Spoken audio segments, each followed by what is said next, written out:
আমি ডিপার্টমেন্টে সব নই, আমি ডিপার্টমেন্টে আইন অনুযায়ী চাকরি করতেন কেন? আপনি তাহলে ডিপার্টমেন্টে চাকরি করতেন?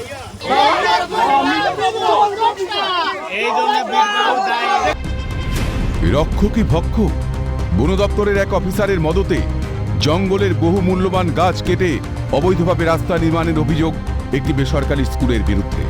অভিযোগ, প্রশাসনের নাকের ডগায় রাতের অন্ধকারে দিনের পর দিন চলছে বৃক্ষ নিধন। বিষয়টি বিট অফিসারকে জানিয়েও কোনো ফল হয়নি।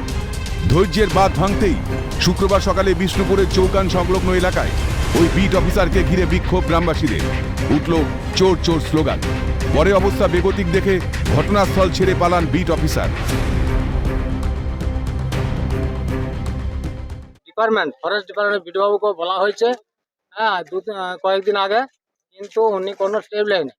জড়িয়ে আছে বলতে ধরুন বিডিওবাবু নিশ্চয়ই জানেন বই কি, না হলে এই জিনিসটা হবে কেন? হচ্ছে যে গাছপালা আমাদের আন্ডারের মধ্যে বন কমিটির সুরক্ষা থেকে যে গাছপালা কেটে নিচ্ছে, তো সেইটার জন্য আমরা অভিযোগ জানাচ্ছি বিটবাবুকে। তো বিটবাবু আমার মনে হচ্ছে যে এর মধ্যে জড়িত আছে, নাহলে ও সাহস পাচ্ছে না কেন এগিয়ে আসতে। সবচেয়ে আশ্চর্যের বিষয়, পাঠ্যপুস্তকে যখন পড়ানো হচ্ছে একটি গাছ একটি প্রাণ, তখন বন জঙ্গল ধ্বংস করে বেআইনিভাবে রাস্তা তৈরির অভিযোগ শিক্ষা প্রতিষ্ঠানের বিরুদ্ধেই। আর বিট অফিসারের মদত ছাড়া বন দপ্তরের অধীনে থাকা জমি থেকে অবাধে গাছ কাটা কিভাবে সম্ভব? যদিও অভিযোগ অস্বীকার করে সাফাই, বিট অফিসার নাকি জানেন না ওই জায়গা বন দপ্তরে। উনাকে যেহেতু আমরা জানিয়েছিলাম, উনি কোনো পদক্ষেপ নেননি, যার জন্য আমরা আগে বাধ্য হয়ে বিক্ষোভ দেখাতে বাধ্য হলাম। এবং আমরা চাই যে এই জায়গা বন দপ্তরের জায়গায় যাতে সুরক্ষিত থাকে।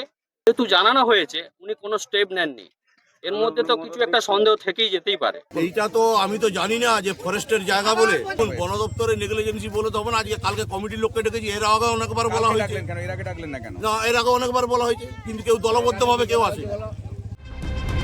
ঘটনায় হইচই শুরু হতেই আইনানুগ ব্যবস্থা গ্রহণের পাশাপাশি বিট অফিসারকে শোকজ করা হবে বলে জানান পঞ্চায়েত বনাধিকারী। গাছ কাটা হয়েছে, সমস্ত আমরা সিজ করব, সেটাও আমি রেঞ্জ অফিসারকে ব্যবস্থা নিতে বলেছি ইমিডিয়েট। এছাড়া বিট অফিসারকে আমি শোকজ করছি যে কেন এই ধরনের ঘটনা ঘটছে, এবং সমস্ত আইনগতভাবে যা পদ্ধতি হবে আমরা খুব দ্রুত তার ব্যবস্থা নেব। বন সংরক্ষণ মানেই মানব জীবন সংরক্ষণ। পরিবেশ রক্ষার্থে একদিকে যেমন বেশি বেশি করে গাছ লাগানোর কথা বলা হচ্ছে, বিজ্ঞাপন হোর্ডিংয়ে সচেতনতার বার্তা ছড়ানো হচ্ছে, তখন বন জঙ্গল ধ্বংসে মেতেছে সমাজের এক শ্রেণীর মানুষ। তাছাড়া বন রক্ষার দায়িত্ব যাদের কাঁধে, তারাই যদি সবুজ ধ্বংসে মদত দেয়, তাহলে বন রক্ষা করবে কে? গ্রামবাসীদের অভিযোগ যদি সত্যি হয়, তাহলে তো প্রকৃতিকে ধ্বংস করে নিজের মৃত্যুর পথই প্রশস্ত করছেন বিট অফিসার। বাঁকুড়া থেকে স্বরূপ রায়ের রিপোর্ট, ক্যালকাটা নিউজ।